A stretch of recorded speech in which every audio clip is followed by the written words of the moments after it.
sans rentrer dans le secret des dieux, quel message vous avez fait passer après cette rencontre? Il faut être factuel. On a très bien débuté. Et on a fait de très bonnes choses, mais on n'a pas eu la capacité à maintenir sur tout le match. Et,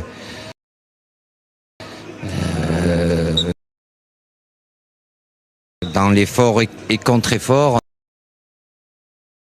on a eu un adversaire qui nous a fait mal, perforé sur des erreurs de notre part, mais c'est le haut niveau. La qualité on l'a, on est capable de faire de très bonnes choses avec le ballon. Voilà, face à une équipe italienne bien regroupée. Et après, bon, en laissant l'espace, il nous en fait très mal.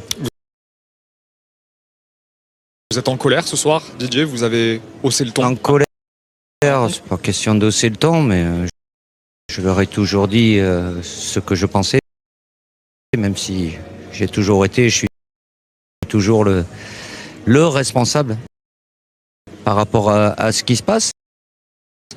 Mais je fais en sorte de leur dire ce que je pense, ce que je vois.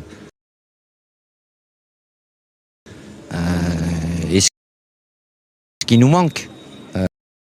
Même si je savais très bien avant et début de rassemblement que de par la situation des uns et des autres, voilà, on est loin d'être individuellement à notre maximum.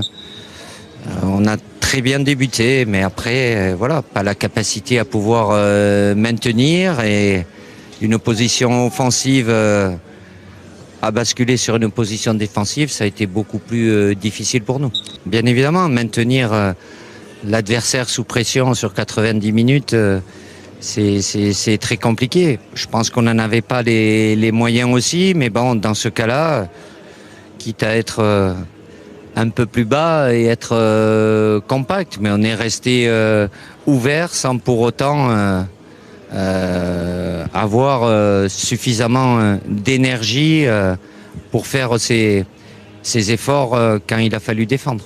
Oui, oui, bien évidemment. Après, l'adversaire s'adapte. Les Italiens, pour défendre, ils savent faire. Quand ils sont plus bas, évidemment, il y a de la densité aussi. Donc, évidemment, c'est plus compliqué, même si Bradley a la capacité à pouvoir, malgré tout, même s'il a deux adversaires éliminés, mais forcément, voilà, quand il y a l'adversaire qui est si bas, c'est forcément plus difficile.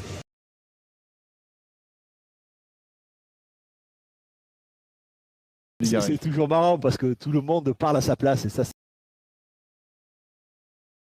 c'est assez génial. Le peu de fois où il a parlé, il a dit les choses, il a dit ce qu'il avait envie. Donc voilà, je vois pas où est le problème. Il a dit que ce qui l'intéressait, c'était l'équipe de France. Il a au moins le mérite d'être constant. On lui a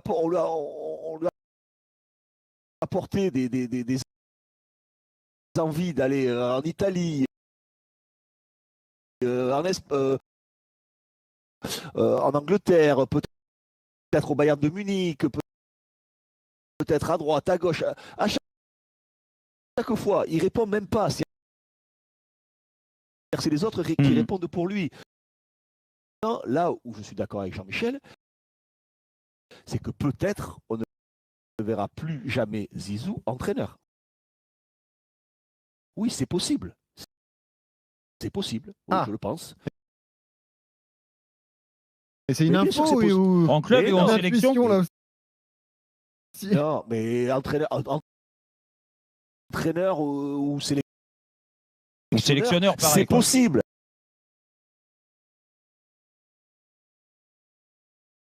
C'est possible, bien sûr que c'est possible. Après, quand Jean-Michel dit Zizou n'est pas intéressé par l'équipe de France, il a tort. Zizou est intéressé par l'équipe de France. Alors, je ne suis pas non plus dans sa tête pour dire qu'il est intéressé seulement et uniquement par l'équipe de France.